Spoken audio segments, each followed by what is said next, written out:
Hai teman-teman, selamat datang kembali di channel ini. Hari ini kita masuk ke tanggal 5 Desember 2025, tepat di fase menarik market kripto yang sedang jadi pusat perhatian banyak investor di Indonesia. Apakah kita lagi di titik kritis siklus pasar? Kira-kira sudah saatnya waspada atau justru ini peluang besar? Yuk kita ulas bareng-bareng semua sinyal on-chain, market sentiment, dan tentu saja trading plan terbaru untuk beberapa koin besar. Perlu diingat, semua analisa dan pembahasan di video ini bertujuan untuk edukasi dan berbagi informasi saja. Saya tidak memberikan saran atau rekomendasi investasi langsung. Selalu lakukan riset mandiri dan konsultasikan dengan ahli keuangan sebelum mengambil keputusan. Sekarang, mari kita mulai dari sentimen pasar dengan melihat Fear and Greed Index. Saat ini, nilainya berada di angka 27 dengan label fear atau rasa takut mendominasi market. Artinya, sebagian besar pelaku pasar sedang memilih hati-hati, cenderung ragu, dan lebih memilih untuk menahan atau menunggu sinyal yang lebih jelas sebelum masuk posisi besar. Ini adalah zona di mana banyak investor retail khawatir turun lebih dalam, padahal seringkali justru ada peluang tersembunyi saat sentimen begitu rendah, meski tentu saja risiko tetap perlu diantisipasi. Perlu dicatat, skor 27 ini masih lebih baik daripada level minggu lalu yakni 20 atau bahkan level extreme fear di pertengahan bulan lalu yakni nilai 10. Namun secara keseluruhan, belum ada sinyal euforia atau greed yang biasanya muncul di puncak siklus. Indikator berikutnya adalah Puel Multiple, salah satu acuan untuk melihat sudah panas atau belum market Bitcoin dari sisi penambang. Indikator ini menghitung berapa besar pendapatan harian penambang dibanding rata-rata selama 1 tahun. Jika nilai Puel Multiple melebihi 2,2, biasanya market sudah terlalu panas. Today, Puel Multiple baru di kisaran 0,82. Ini jauh di bawah zona panas, yang artinya market belum menunjukkan tanda-tanda overheat baik dari sudut pandang penambang maupun siklus besar. Secara sederhana, kita masih di zona aman. Masih banyak ruang sebelum Bitcoin dianggap masuk fase exuberant atau bubble di siklus ini. Selanjutnya, ada indikator yang sangat populer untuk mendeteksi siklus puncak Bitcoin, yaitu Pi Cycle Top. Cara kerjanya sederhana tapi powerful. Indikator ini membandingkan dua moving average penting. Yang satu, moving average 110 hari, dan yang satu lagi, 350 hari dikali 2. Saat keduanya bersilangan, itu sering menjadi tanda siklus puncak sudah dekat.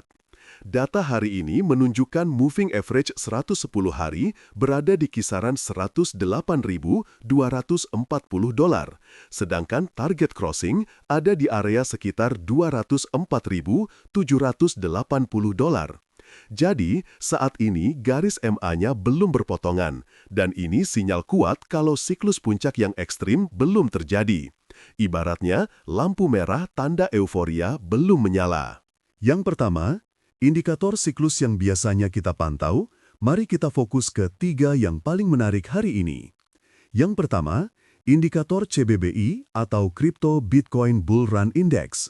Nilainya masih di angka 57, padahal zona potensi puncak biasanya ada di atas 90. Ini menunjukkan belum banyak layer konfirmasi yang mengisyaratkan market sudah mendekati ujung euforia. Indikator kedua yang cukup mencolok adalah MVRV Z-Score, yaitu ukuran seberapa mahal harga Bitcoin dibanding biaya pembelian koin secara keseluruhan. Saat siklis puncak, biasanya skor ini melonjak di atas 5, namun hari ini baru di angka 1,29. Ini artinya, belum ada tekanan jual yang menandakan market mencapai puncak siklus. Dan indikator ketiga yang patut diperhatikan adalah ETF to BTC ratio. Angka rasio ETF terhadap pasokan Bitcoin hanya 8,16%, sementara batas waspada adalah 3,5% atau lebih rendah. Ini memberi sinyal institusi masih banyak memegang exposure ke Bitcoin via ETF, dan distribusi ke retail belum besar. Biasanya saat puncak, rasio ini jauh lebih rendah karena arus distribusi makin masif. Kesimpulannya, 3 indikator utama ini belum menandakan sinyal merah untuk market cycle top. Semua masih jauh dari zona overextension. Sekarang, mari kita bahas outlook dan skenario trading untuk beberapa aset utama, BTC, ETH, BNB, SOL, XRP, dan Doge. Untuk Bitcoin atau BTC USDT, saat ini harga masih konsisten bergerak di atas area $21.000, lebih tinggi dari daily VWAP dan dekat middle Bollinger Band harian. Dengan support di sekitar $92.000 hingga $87.000, potensi pantulan menuju target resistensi di $93.500 hingga $99.000 masih terbuka. Namun, RSI harian yang cenderung tinggi dan mulai menunjukkan tanda-tanda lelah perlu diwaspadai sebagai kemungkinan retrace jangka pendek.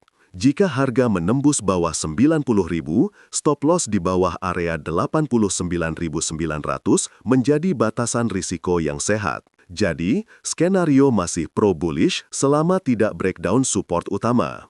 Untuk Ethereum atau ETH USDT, harga menapaki pijakan di atas 3.100, bahkan sudah reject di area 3.140. Penguatan menuju 3.232 hingga 3.500 masih logis karena RSI harian dan 4 jam sudah cukup tinggi namun belum overbought. Stop loss di bawah 3.000 tetap jadi penanda invalidasi bullish jika market berubah pikiran. Masuk ke BNB USDT. Posisi harga sedang konsolidasi di sekitar $900, tepat di atas middle Bollinger Band 4 jam. Dengan rencana buy sekitar 900, target pertama adalah 911, target berikutnya 921, dan ekstensi hingga $941. Support kuat ada di 881, itulah batas risiko. Beralih ke SOL USDT atau Solana, harga saat ini stabil di sekitar $139. Sinyal pullback sehat sudah muncul, dengan potensi rebound ke atas 144 dan resistensi kunci pada 146 jika tren bullish bertahan. Jika harga turun, stop loss di 135,5 jadi titik penting untuk menjaga resiko tak berlebihan. Sementara untuk XRP USDT, harga bergerak di area 2,09, baru saja memantul dari support. Jika bisa tembus 2,14, potensi kelanjutan ke 2,28 cukup besar. Namun, jika breakdown 2,07, pola bullish langsung batal dan perlu evaluasi ulang. Dan terakhir, Doge, yang sekarang berkonsolidasi di area 0,147. Ada 3 target take profit berturut-turut, yakni 0,15, lalu 0,1547, dan puncak di 0,16. Stop loss dipasang di bawah 0,137 untuk menjaga kelebaran volatilitas Doge yang memang tinggi.